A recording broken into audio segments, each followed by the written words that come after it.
Get ready to take notes because we're revealing the hotspots and hidden gems you'll want to add to your LA Unscripted to-do list.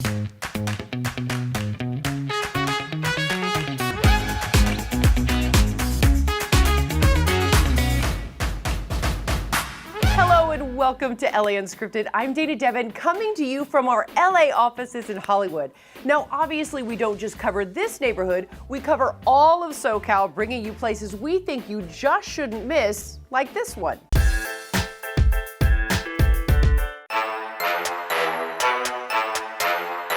Okay, this show is all about hidden gems in Los Angeles, and this is definitely a hidden gem because we are at a gas station. My producer, Angel, is gonna tell us why she swears there's something really good here. What? Okay, it's the best chocolate chip cookie in LA. It says it on the door. At a gas station. The best in LA. She swears by this. She has not shut up about it. Okay, let's go try. Okay. Some people call it a cookie museum.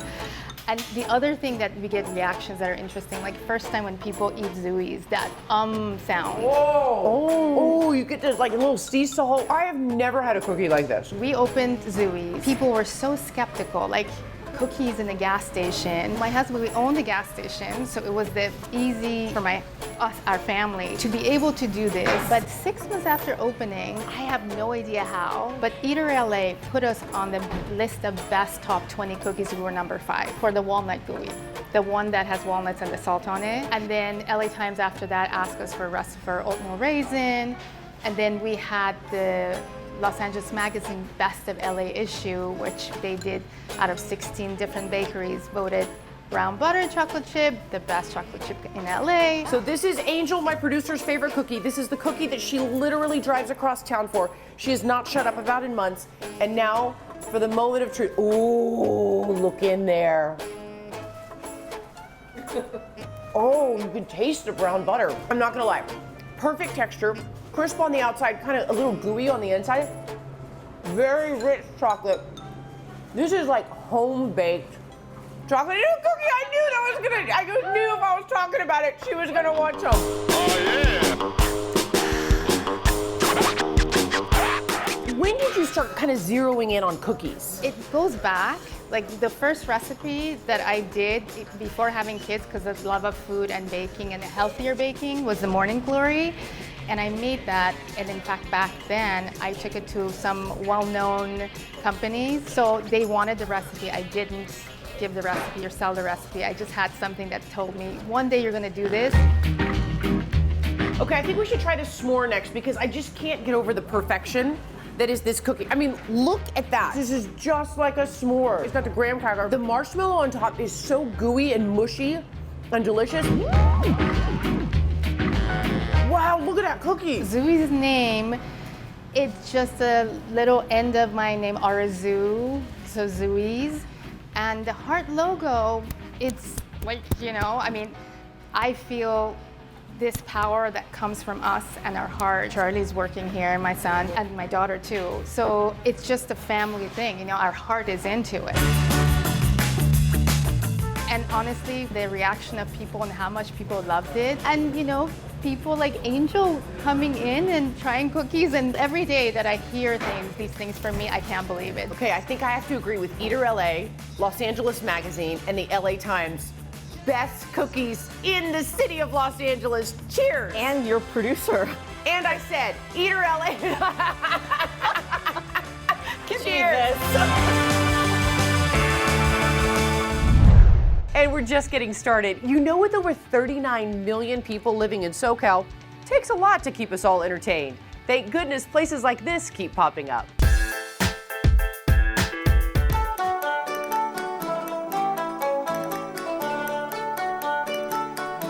This is delicious. Thank you.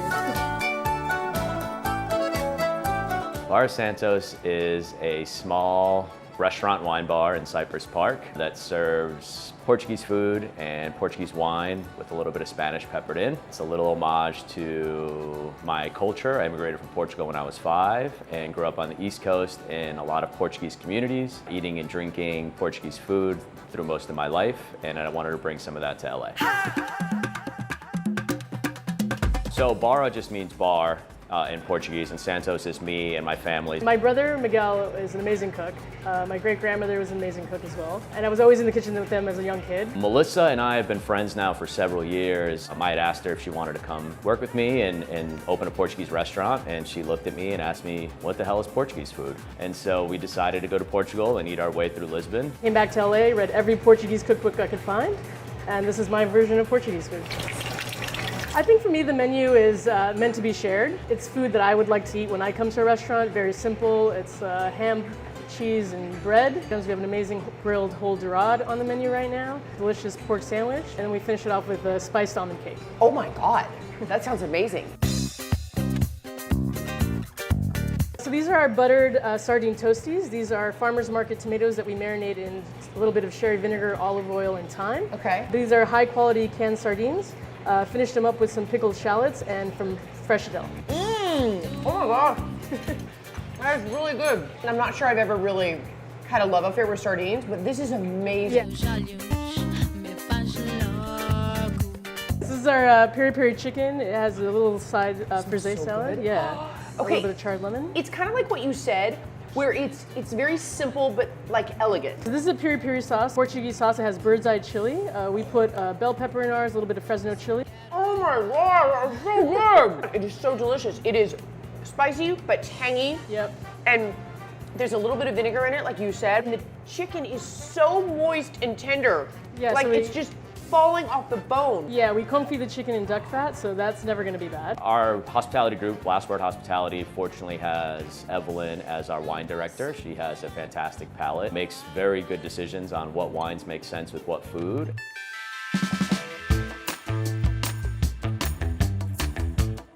I really wanted to be first mindful of making sure the wines that I choose really complement Melissa's menu. I also wanted to make sure that it was a wine program that Mike also would very much enjoy. And then I just wanted to feature a lot of incredible producers coming from Portugal that don't really get a lot of light shown on them. So I poured for you guys today the El Maestro Sierra Fino Sherry. The second glass is one of our Madeiras from the Rare Wine Historic Series. And then last is one of our by the glass options. This is a Cintura de Familia from Santiago, and it's a Vino Verde.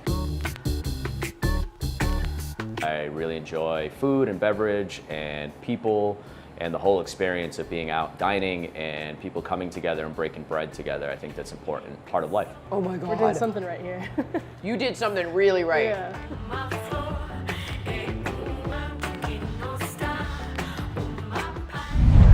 Amazing things everywhere you look in SoCal, just like this spot we uncovered and had to visit.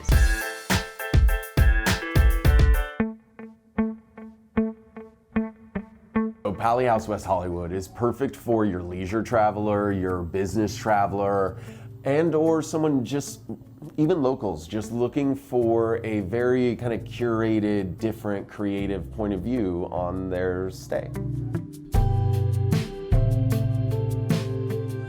Pally Society is a collection of curated, boutique, kind of really bespoke hotels that are very unique to the neighborhood and try to fit in and become a part of the neighborhoods that they inhabit. So we have 7 properties in LA, including the Silver Lake Pool and Inn, Westwood Pally Hotel, the Melrose Pally Hotel, as well as Pally House West Hollywood, where we are today. Okay, could this place be any cuter? What is this room? So this is the living room lounge, and like all of the spaces, you can see like a really thoughtful curation towards a place where you can lounge, you can work, you could kind of waste away the day reading if you wanted to. Pally House West Hollywood has a lobby lounge dining area with a really cute little curated cocktail bar, as well as a gorgeous outdoor patio. The pool area is very cute, as well as my favorite space is actually just adjacent to the pool area, and it's a small little lounge that makes you feel like you could sit there and play backgammon all day. Okay, so what do we have here today? All right, so a whole bunch of selections from our brunch menu. This is our cauliflower hash. We have our muffin. This is like a take on an Egg McMuffin. It has Canadian bacon, American cheese, but we top it with hollandaise as well as a fried egg. The lobster tacos over there, house favorite. The salsa is delicious, but also The chunks of lobster are so good and sweet. So Lobby Lounge is our little restaurant cocktail bar. It's geared towards classic hotel food, but with a very fun, sophisticated cocktail program. So we're doing a potted smoked salmon. It's almost like a salmon rillette, if you will, but Oh wow, there's lots of salmon in here. It's really light. And it tastes so good on with the everything bagel seasoning. It's really, really good and very light. Our brunch is absolutely amazing. And then for late night, we put together a very fun kind of upscale bar menu that is paired perfectly with the cocktail program. You told me about a Dutch baby. Yeah. I only knew about a Dutch baby like a few months ago. For those that don't know, what is a Dutch baby? So a Dutch baby is traditionally a German pancake, but then has kind of moved its way across Europe, almost becoming something like a very thin Yorkshire pudding and or like an American popover to an extent. Oh my God, the texture of this is delicious. So there's peaches in here, and there's some like butter, and then there's bacon. We're very happy to be a part of the neighborhood. The ability to utilize the houses and the hotels as a staycation is as good as it gets. Okay, I have to say, Dutch baby at Pally House is the only baby I want. I mean, don't tell my real babies that, but it's the best. It's so yummy. I can't stop. Double fisting again. And there is so much more ahead. LA Unscripted will be back in just a moment.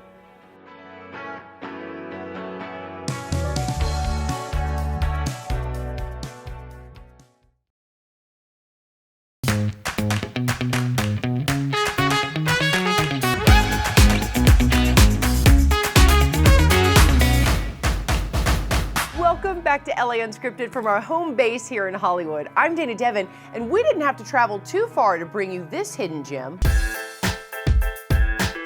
Say cheese at Milk Farm LA in Eagle Rock. Cheese is really accessible. I think a lot of people have had cheese in their types of cuisines. Like even in Korean food now, they put, kind of like a milder cheese on top of their kalbi.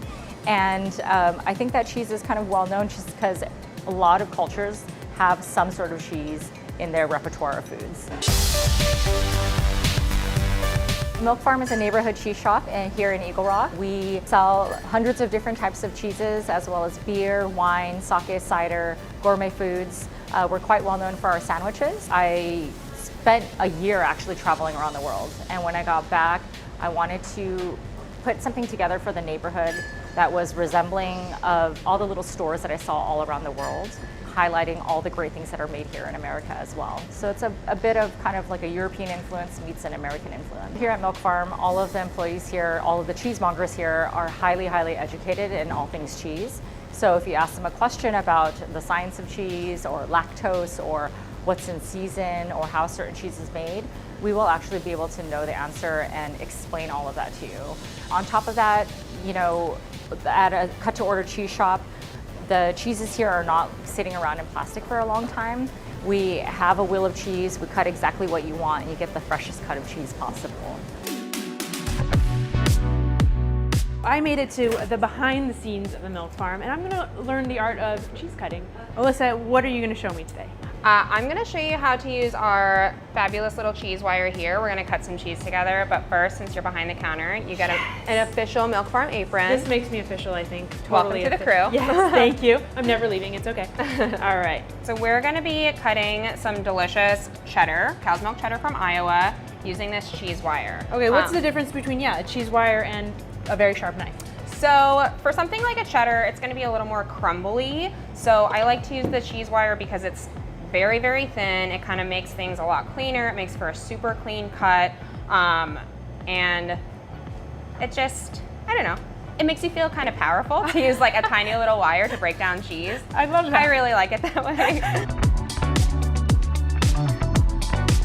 I really enjoy when newbies come in or people who have never entered a cheese store. It can be very, very overwhelming, we understand, because there's just hundreds of cheeses in every shape and size and color. I would say that the best thing to do first and foremost is just to come in, open the lines of communications with one of our cheesemongers and just say, hey, I've never been to a cheese shop before, what do you recommend? And then usually they go back and forth with usually what kind of flavors do you like. Do you prefer saltier cheeses or sweeter flavors? We usually say that if you're gonna get any cheese at all, start with 2, maybe 1 soft and 1 hard. For me, it's very important to kind of give back to the neighborhood and uplift the neighborhood that I actually live in. Don't move or you'll miss something really cool. I promise. LA Unscripted will be right back.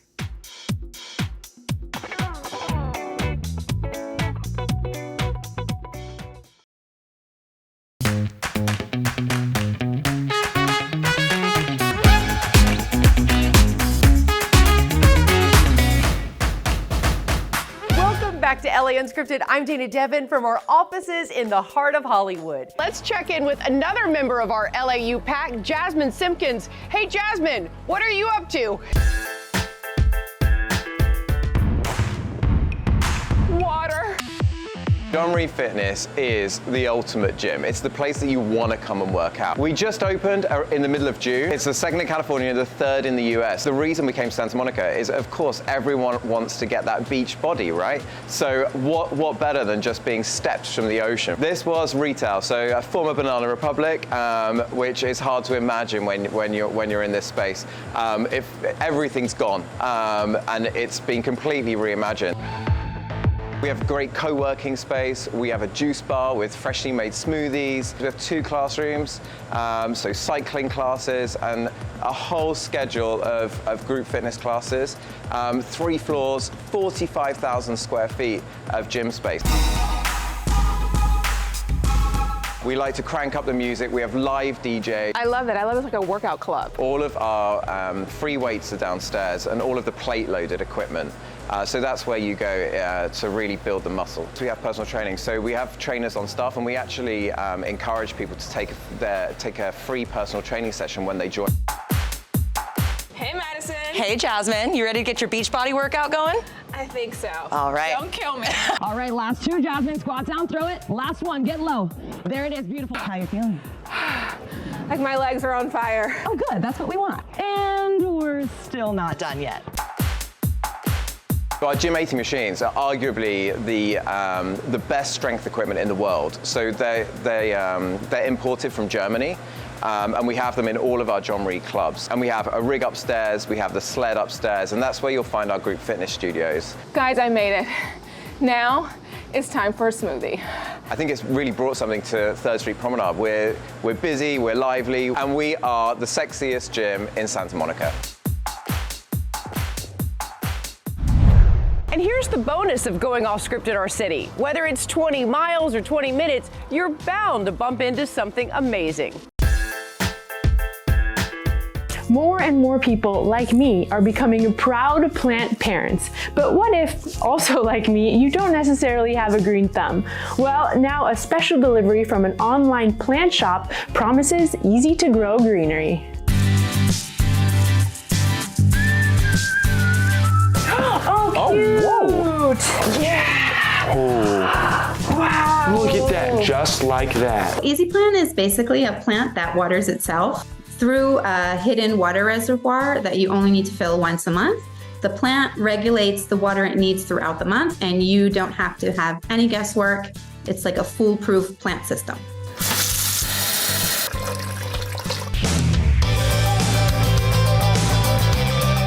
All right, I got so excited about Easy Plant. I got so many of them. So of course I called in my friend Cade. Hi. He's gonna help me do the unboxing and to see what these look like. So basically our plants are split into sizes. So we have like small, medium, large, and huge. I have no green thumb at all, so this is really, really helpful. There's an instruction manual. So when our founders started Easy Plant, they were trying to bring plants into their own homes, and the plants just kept dying. So I think what sets us apart is that we're forever plants, because the system is taking care of the plant and giving the plant the exact amount of water it needs when it needs it. They're very hard to kill. The way it works is just, it's so easy. You have a little hole here. You take this off. Easy Move the lid. Move the lid. You fill this once a month, and then there's a reservoir in the bottom, and the plant will take exactly what it needs and leave the rest. And I actually heard that the reason humans are so connected to plants is because in like the olden days, when we'd see plants, we'd know there was water and we'd feel safe. And that's something that just is inherently connected to our survival skills. It soothes your mood, and of course, they're just so beautiful to look at. Kate, look at our beautiful plants. We did it. We did it. I have the white bird of paradise and the money tree, obviously. Those are gorgeous. I have the snake plant right here, a parlor, and one of my favorites, the fiddle leaf tree. That is a really good tree. I think mine are just a little bit cooler though. Oh my gosh, it's on, it's on. It's on. Now we gotta keep them alive, which is gonna be easy.